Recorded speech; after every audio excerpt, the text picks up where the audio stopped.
How to implement conditional rendering of items in JSX using grouped rows. The problem: rendering items in groups within JSX. When working with React and JSX, a common UI need is to render a list of items arranged in multiple rows, for example, 8 items per row. Attempting to conditionally close and open div container tags inside a .map often leads to syntax errors and unexpected behavior. Why this happens? JSX expects components or elements to be returned as a whole without fragmenting opening and closing tags conditionally inside a single .map.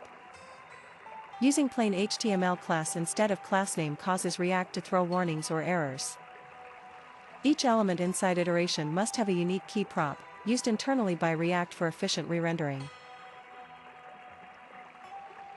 The correct approach: group items before rendering.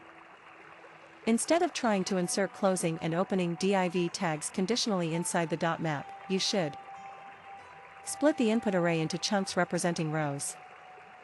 Map over each chunk as a row and then map over the items inside that chunk. Step-by-step example.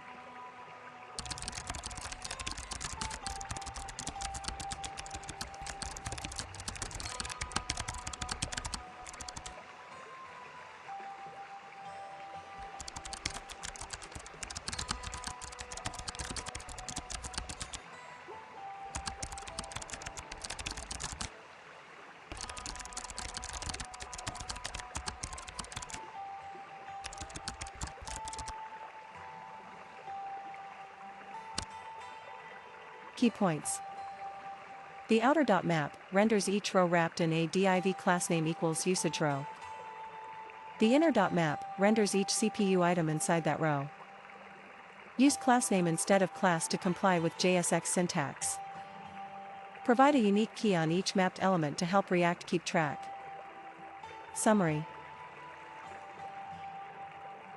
Avoid inserting raw opening/closing div tags conditionally inside JSX expressions. Instead, restructure the data to represent your rows explicitly, then render them cleanly. This approach leads to more readable, maintainable, and error-free React components. By chunking your data beforehand and thoughtfully structuring your JSX, conditional layouts become straightforward and efficient.